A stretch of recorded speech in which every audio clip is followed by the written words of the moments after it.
Indonesia's independence on August 17, 1945 will never escape the struggle of all the heroes who fought to the last drop of blood.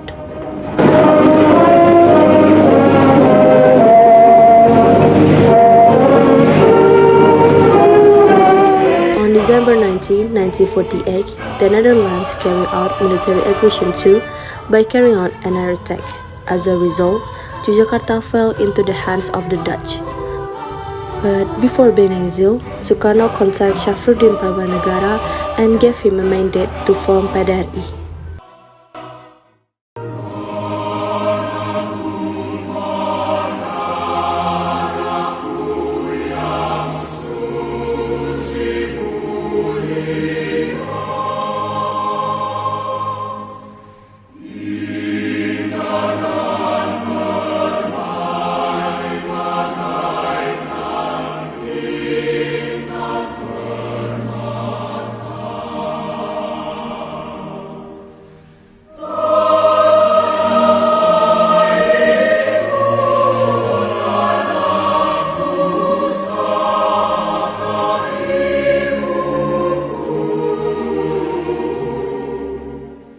Perkenalkan, nama saya Murni Utamasari SPD, guru sejarah SMA Negeri 1 Payakumbuh. Nah, kalau bicara PDRI, kita tidak bisa melepaskan diri dari sejarah perjuangan melawan kolonialisme Belanda. Jadi, walaupun 17 Agustus 1945 Indonesia sudah menyatakan baik ke dunia internasional, Indonesia sudah merdeka dengan proklamasi kemerdekaan, tetapi tidak menandakan Indonesia lepas dari yang namanya cengkraman kolonialisme. Saat Perang Dunia Kedua berakhir, Jepang takluk dalam Perang Dunia Kedua, ternyata ambisi Belanda untuk menguasai Indonesia itu belum hilang. Maka Belanda pun kembali berambisi bagaimana Indonesia menjadi jajahan mereka seperti yang terjadi sebelumnya.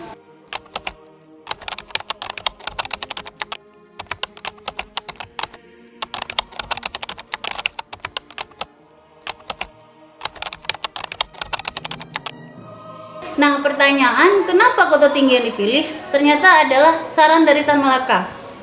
Jadi saran Tan Malaka lebih baik Kota Tinggi.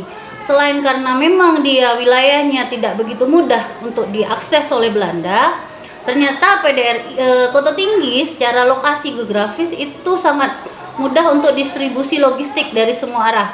Baik dari timur, barat, selatan, jadi gampang. Jadi di saat pejuang-pejuang kita butuh distribusi logistik atau mau melarikan diri pun gampang aksesnya. Makanya Kota Tinggi dipilih sebagai PDRI.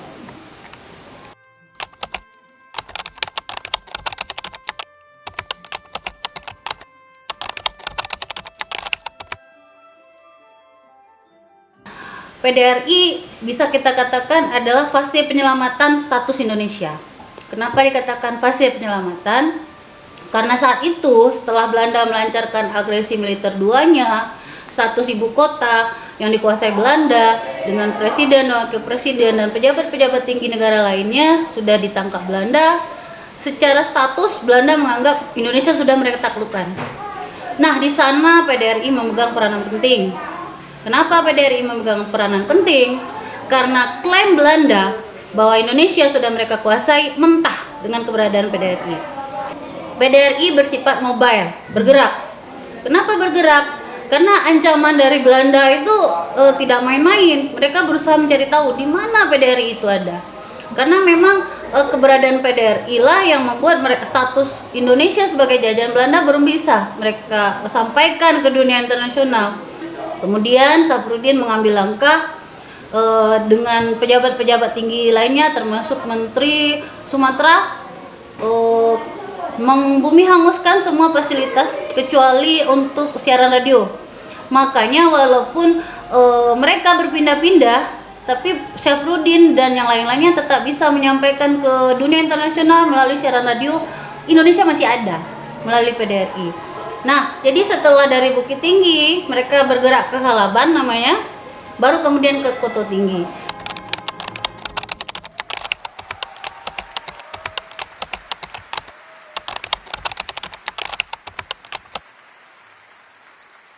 Jadi PDRI ini bermula saat Soekarno-Hatta ditawan Belanda, Presiden kebetulan sempat mengirimkan kawat atau apa namanya ya, informasi lah kepada Safrudin Prawinegara yang saat itu ada di Bukit Tinggi untuk mendirikan pemerintah darurat Republik Indonesia.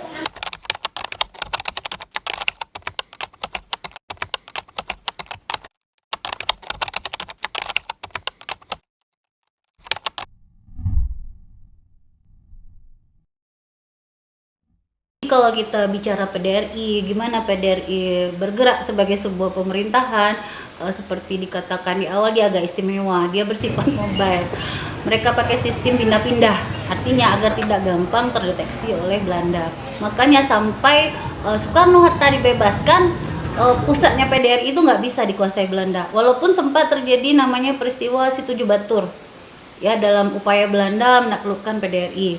Nah, kalau bicara apa bedanya dengan pemerintahan biasa? Ya selain mereka memang pindah-pindah, namanya juga kondisi darurat. Artinya Safrudin harus pandai-pandai memilih orang-orang yang akan terlibat dalam pemerintahannya.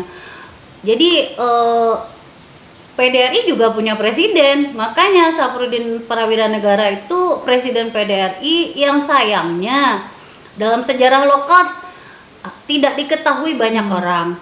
Dalam sejarah nasional juga tidak begitu. Makanya sekarang sejarawan-sejarawan Sumatera Barat berusaha mengangkat lagi persoalan ini, karena kalau bicara peran penting PDRI itu sangat besar peranannya. Bayangkan kalau nggak ada PDRI, bisa jadi status Indonesia sebagai jajahan Belanda akan berulang kembali. Nah, kalau dikatakan bagaimana proses peralihan pemerintahannya, otomatis saat Soekarno-Hatta ditawan, ibu kota dikuasai Belanda dalam agresi militer 2, suatu negara itu udah nggak ada sebenarnya, udah ditaklukkan. Maka Safrudin dengan teman-teman mereka kan membawa perangkat radio, dan melalui siaran radio itu mereka sampaikan pernyataan yang disampaikan oleh Safrudin dan juga mendapat dukungan dari Jenderal Sudirman bahwa memang ada negara darurat Republik Indonesia ini, membuat mata internasional menyatakan, wah masih ada negara Indonesia, presidennya Safrudin, ada kabinetnya, ada pemerintahannya. Dan begitu Soekarno-Hatta dibebaskan, Safrudin berangkat ke ibu kota, kemudian terjadi penyerahan mandat. Safrudin menyerahkan kembali mandatnya kepada Soekarno sebagai presiden, menandakan berakhirnya PDRI, kembali lagi ke pemerintahan resmi Indonesia.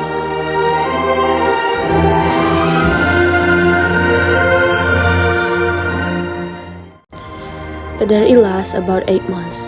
PDRI has been able to play a central role in bringing together different groups in both Java and Sumatra. PDRI people run the government and made the fight more intense. The ancient belief as long as the PDRI is insurgent group, there will be a place where the leader of the PDRI can control the government. At a meeting of the cabinet on July 13, 1949, Safrudin Prawinegara handed over his mandate in a cabinet meeting chaired by Muhammad Hatta and Sukarno. And PDRI history began with that.